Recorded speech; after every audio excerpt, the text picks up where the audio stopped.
11월 3일 역대하 3장 1절에서 17절 말씀을 가지고 하나님을 만나며 믿음을 고백하라. 하나님을 만나며 믿음을 고백하라. 이런 제목으로 말씀 나누도록 하겠습니다. 이제 역대하 말씀에서 중요한 게 성전이거든요. 이제 다윗에 이어서 솔로몬이 왕이 되면서 이제 성전을 건축하는데 이제 역대하라는 책 자체가 역대상하라는 책 자체가 사실 우리로 말하자면 우리나라의 세종대왕 때가 가장 빛나는 역사적 시기였다 그러면은 그 임진왜란이라든지 어려움을 이렇게 일제시대라든지 어려움을 겪고 나서 그때를 기억하는 거예요. 우리가 언제 부흥했고 언제 세계 가운데에서 그 역사가 찬란하게 빛났던가 이런 걸 기억하면서 옛날을 기록하는 책이에요. 그래서 역대기에서는 다윗과 솔로몬 시대를 굉장히 중요한 시대로 봐요. 왜냐하면 이 역대기를 기록한 시기는 포로로 바벨론에 이제 망해갖고 포로로 끌려갔다가 다시 귀환한 공동체가 그들의 역사 가운데 하나님의 은혜를 받았던 그 황금기를 다윗의 시대와 또 솔로몬의 시대로 기억을 하면서 기록하고 있는 책이에요. 그래서 역대기에는 성전에 관한 관심이 굉장히 많이 나타나 있습니다. 그래서 어제 본문에는 성전 구체적으로 준비를 위해서 두로암 후람에게 목재라든지 여러 가지 건축 자재와 또 기술공을 지원 요청하는 그런 부분이 나와 있고, 이제 오늘 부분부터 시작해서 실제 성전 건축에 대한 구체적인 부분이 이제 나오게 됩니다. 좀 오늘 본문을 보면서 유의 있게 보셔야 될 게 1절입니다. 성전 터가 어딘지를 먼저 말씀해 주고 있는데 1절을 보시면 솔로몬이 예루살렘 모리아 산에 여호와의 전 건축하기를 시작하니 그곳은 전에 여호와께서 그의 아버지 다윗에게 나타나신 곳이요 여부스 사람 오르난의 타작마당에 다윗이 정한 곳이라. 이게 아무것도 아닌 것 같은데 굉장히 의미 있는 말씀입니다. 자, 먼저 이 성전터에 대해서 여기 구체적으로 한 3가지 설명이 나오는데 사실은 2가지 설명이에요. 모리아산이라고 언급을 합니다. 모리아산. 그 다음에 다윗에게 나타나신 곳이다. 나타나신 곳이다라는 말씀이 나오고, 그 다음에 여부스 사람 오르난의 타작마당, 다윗이 정한 곳이라는 표현이 나옵니다. 그러면 여러분 모리아산이라는 거는 성경에 여기하고 창세기 22장 2군데밖에 안 나오거든요. 이제 아브라함이 그의 아들 이삭을 하나님의 명령에 따라서 믿음으로 순종해서 바친 그 산이 모리아산입니다. 그리고 이 오르난의 타작마당, 다윗이 이제 여기다 성전을 건축하리라고 결심한 이곳은 다윗이 인구조사를 통해서 하나님 앞에 범죄했을 때 하나님이 다윗에게 너 무슨 벌 받을래? 3가지 중에 하나 골라. 그러니까 내가 사람의 손에 빠지지 않고 하나님의 손에 빠지겠습니다 라고 고백을 하면서 이제 그 벌을 받기로 선택해서 3일 동안 예루살렘에 전염병이 돌잖아요. 그래서 수도 없이 사람들이 죽는데 이제 하나님께서 예루살렘을 멸하려고 하시는 그 찰나에 다윗이 회개하고 하나님 이 저 때문이 아닙니까? 나와 우리 집안의 죄 아닙니까? 어찌하여 이 백성을 치십니까? 하고 회개하고 그 하나님 앞에 나아갈 때 하나님이 죄를 용서하시는 그런 장면이 나오잖아요. 여기가 이제 모리아 산이면서 오르난의 타작마당이에요. 거기서 이제 다윗이 제사를 드리죠. 그러니까 여러분 이 모리아산이라는 것과 다윗이 이제 오르난의 타작마당에서 하나님을 만난 이 곳 어떤 의미가 있는지 조금만 더 구체적으로 살펴보면 이거예요. 지금 역대하 3장 1절 중간에 이런 구절이 있죠. 그곳은 전에 여호와께서 그의 아버지 다윗에게 나타나신 곳이요. 나타나신 곳이요. 이거예요. 말하자면 여러분 우리는 하나님을 볼 수 없어요. 하나님이 우리에게 하나님을 나타내셔야 우리가 하나님을 볼 수 있죠. 이게 이제 나타내다, 보다, 보여지다 이런 단어가 뭐냐면 라아라는 단어예요. 라아 히브리어로. 근데 모리아산 어딘지 아무도 몰라요. 근데 모리아 산이라는 그 모리아가 라라는 단어에서 나와요. 그래서 여호와께 보여짐이란 뜻이거든요. 그러니까 아브라함도 이삭을 믿음으로 드리면서 하나님을 거기서 만나죠.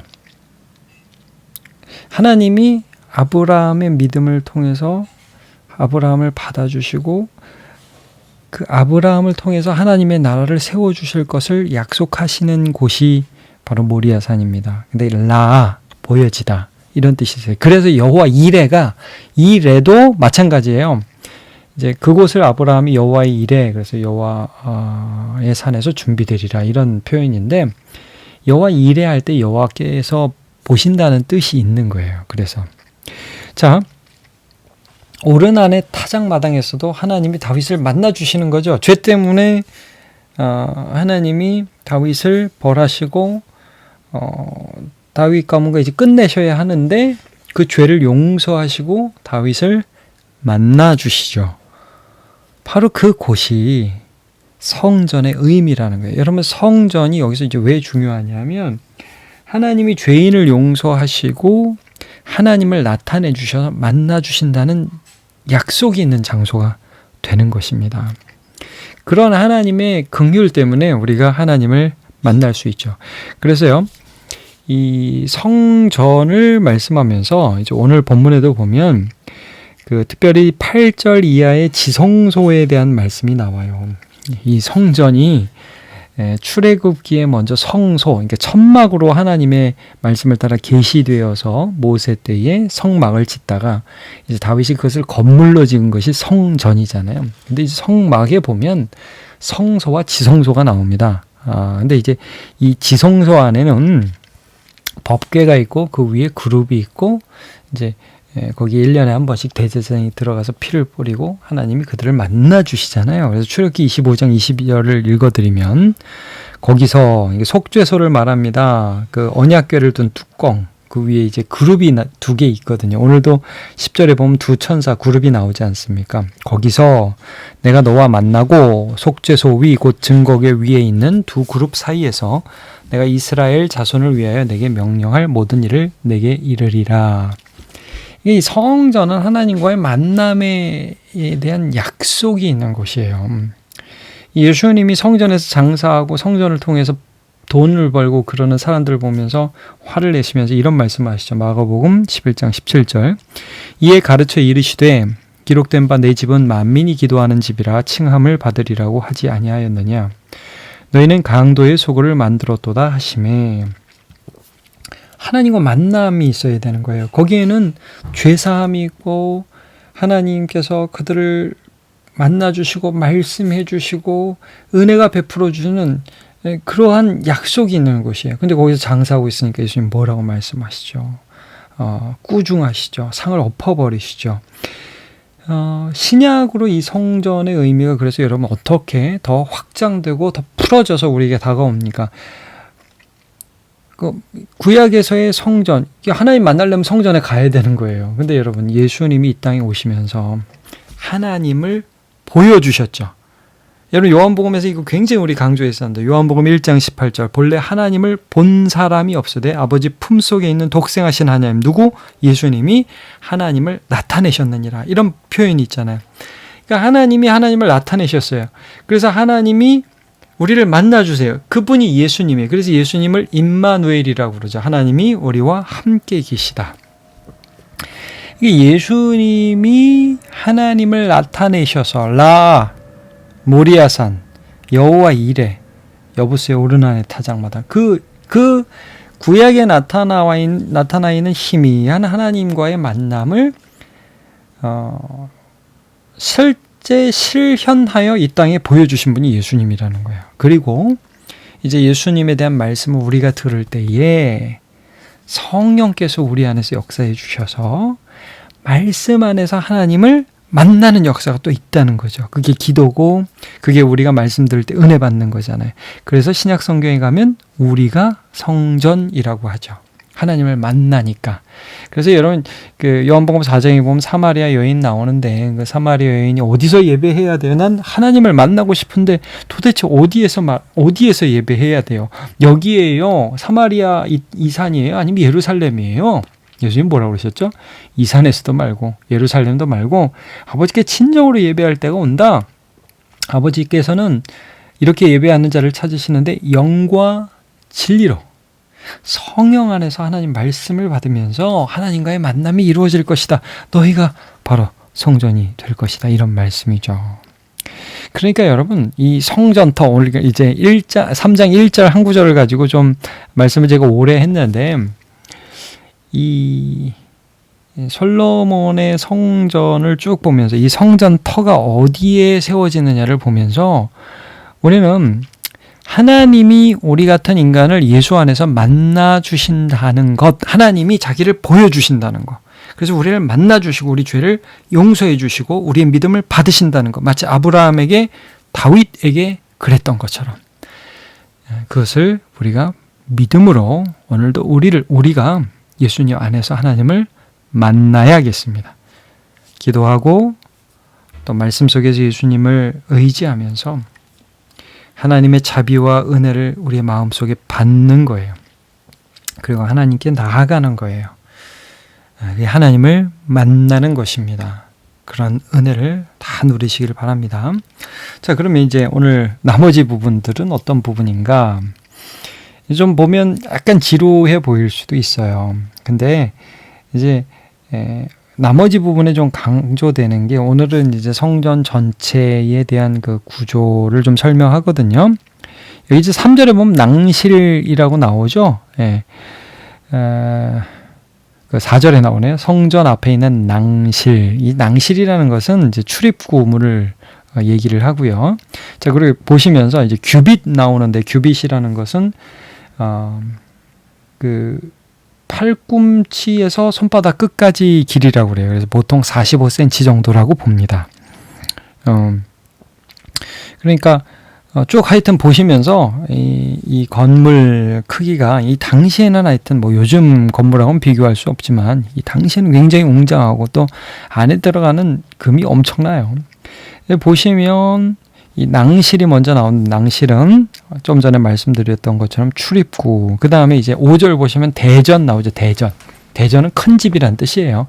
그러니까 이제 성소와 지성소를 나누는데 그 낭실, 그 입구를 지나가지고 그 큰, 좀 더 지성소보다 좀 더 큰 성소를 말하는 것 같아요. 이렇게 진설병 있고 순금 등대 있고 분향단 있는 그곳 있죠. 여기를 대전이라고 이제 표현을 하고 8절부터는 지성소가 나오고 그 다음에 아까 말씀한 것처럼 지성소 안에 두 그룹 10절부터 나오죠. 그 다음에 15절부터는 이제 성전 앞에 있는 두 기둥에 대한 그런 말씀이 있어요. 근데 쭉 보시면 이 지성소 또 성소 그 다음에 낭실 이런 뭐 기둥 보면 굉장히 좀 어떻게 보면 화려해요. 최대한 화려해요. 이게 무슨 의미냐 하면 하나님께 합당한 하나님의 영광에 합당한 그런 건축 자재와 건축의 그런 위엄을 가지고자 굉장히 애를 썼다는 것을 여기서 좀 느낄 수 있습니다. 사실 솔로몬이나 다윗은 이걸 알고 있었어요. 이 건물에 하나님이 거하시는 거 아니다. 이건 알고 있었어요.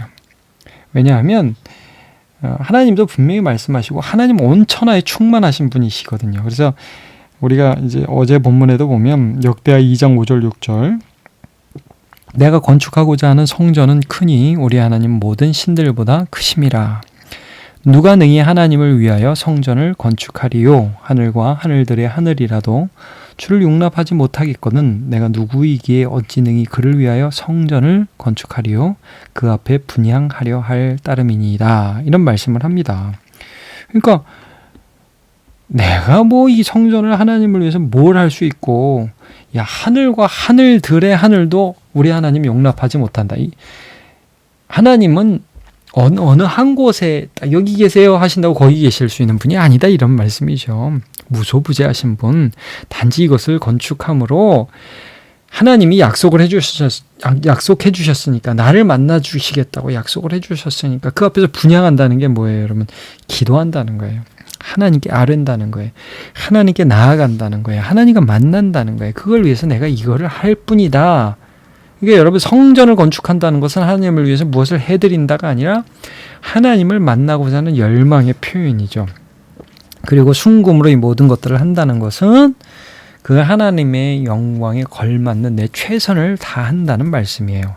이제 시편 29편 2절을 보면 여호와께 그의 이름에 합당한 영광을 돌리며 거룩한 옷을 입고 여호와께 예배할지어다 말씀을 합니다. 사실 여러분 하나님이 금을 드리면 뭐 받으시고 동은 안 받으시고 그런 거 아니에요. 근데 내 마음의 최선을 다해서 최고의 하나님께 영광을 돌리기 위한 그런 노력을 하고 있다는 것을 우리가 여기서 볼 수 있습니다. 마치 예수님 앞에 눈물로 발을 씻고 머리털로 그 발을 닦고 향유와 옥합을 예수님께 부어드린 그 여인처럼 그 여인에게는 그게 최선이었거든요.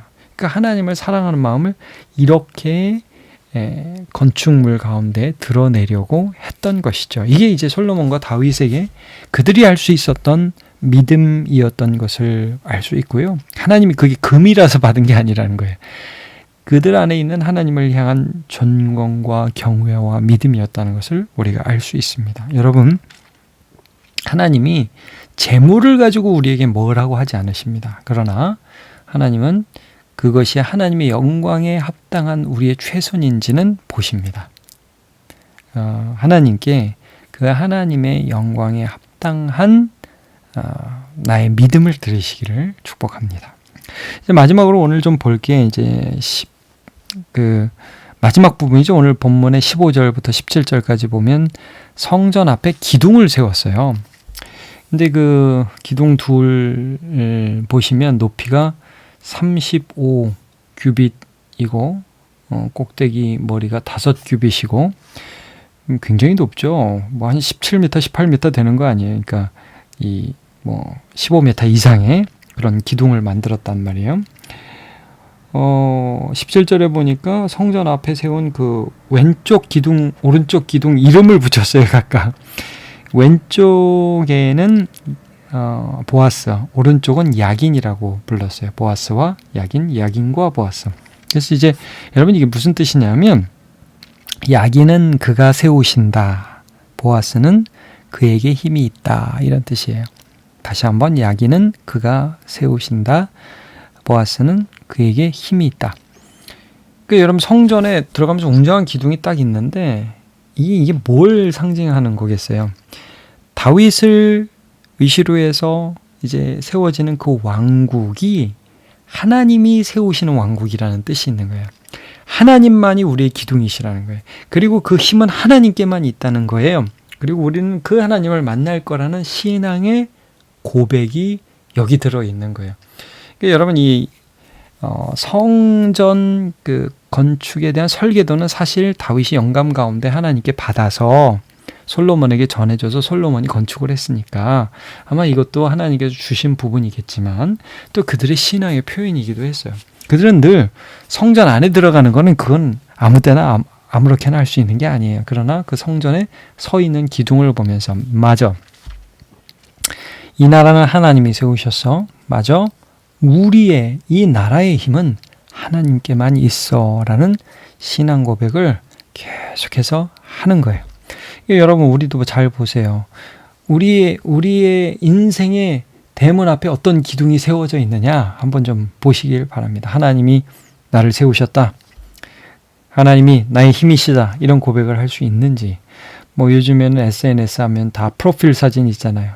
푸사라고 애들이 얘기를 하는데 여러분 거기에 뭐라고 적습니까? 뭐 맛집 광고 올려놓습니까? 저는 이제 그런 걸 좀 권해요. 신앙을 거기에다 좀 고백을 하자. 우리 SNS 푸사에 신앙을 고백하자. 내가 예수의 사람인 것을 좀 드러내자. 그리고 그것들을 보면서 우리 자신이 항상 믿음을 좀 고백하자. 여러분 나아만이라는 사람 아람의 장군이었는데 문둥병에 걸려서 엘리사를 통해서 하나님께서 그의 문둥병을 낫게 하는 기적을 경험하고 나서요, 그가 엘리사에게 와가지고 간구하는 것 중에 이런 말이 있습니다. 열왕기하 5장 17절 나아만이 이르되 그러면 청하건대 노새 2마리의 실을 흙을 당신의 종에게 주소서. 이제부터는 종이 번제물과 다른 희생 제사를 여호와 외 다른 신에게는 드리지 아니하고 다만 여호와께 드리겠나이다. 흙을 가져가서 뭐 하겠어요? 근데 여호와를 기억하고자 하는 거예요. 뭐 이 흙을 예배하겠다는 게 아니라 나의 병을 고쳐주신 그 하나님을 기억하고 나는 기념하겠다. 여러분, 야곱이요, 형에게 쫓겨가지고 멀리 바다나람 어머니 고향으로 갈 때에 베델에서 하나님을 만나주시잖아요, 꿈에. 그래가지고 일어나서 뭐 하죠? 자기가 비고 잤던 돌을 기둥으로 세워요. 그리고 거기다가 제단을 쌓고, 하나님 저 진짜 돌아오게 하시면 그러면 제가 하나님 앞에 여기 11조 드리겠습니다. 하나님은 제 영원한 하나님이 되실 것입니다. 그러면서 뭔가 기억하죠. 여러분, 신앙을 고백하죠. 여러분, 우리의 성전 앞에 신앙을 고백하는 기둥을 세웁시다. 뭐 그건 각자 뭐가 다르겠죠. 어떤 사람은 진짜 집 현관문 앞에 어떤 액자를 걸어 놓을 수도 있겠죠. 오늘 하루도 주님 함께해 주옵소서. 어떤 사람은 핸드폰 바탕 화면에다가 성경 구절을 올려놓을 수도 있겠고요. 서로에게 어떤 문구를 보낼 수도 있겠죠. 신앙을 고백하는 거예요. 그래서 여러분, 오늘 이제 이 성전 터와 또 성전, 그리고 성전 기둥, 이것들을 보면서 여러분, 하나님이 예수 안에서 우리 만나 주시겠다는 이 약속을 해주셨다는 것 먼저 기억하고 그에게 합당한 영광을 돌리며 또 우리의 믿음을 고백하는 기둥을 세우시는 저와 여러분 되시기를 축복합니다. 기도합니다. 하나님, 오늘 우리가 함께 성전 건축 터와 성전 전체적인 그 큰 그림, 또 그 앞에 있는 기둥을 함께 살펴보았습니다. 하나님, 우리를 만나주시는 하나님을 오늘도 신뢰합니다. 하나님이 우리를 만나주시지 않으면 우리가 만날 수가 없는데 예수 그리스도께서 우리를 위하여 오시고 그를 믿는 자에게 성령께서 역사해 주셔서 하나님, 우리의 마음이 뜨겁게 하시고 우리의 마음이 진리를 분별하게 하시며 하나님을 따라 살아갈 수 있는 자가 되게 해주심을 감사합니다. 믿음으로 하나님 만나게 하여 주옵소서. 하나님께 합당한 영광을 돌리며 우리의 삶에서 날마다 믿음을 또한 고백할 수 있도록 여호와께서 세우신 자, 여호와께서 우리 힘이 되어주시는 자라고 우리 자신을 고백하는 자가 되게 하여 주옵소서. 예수님의 이름으로 기도합니다. 아멘.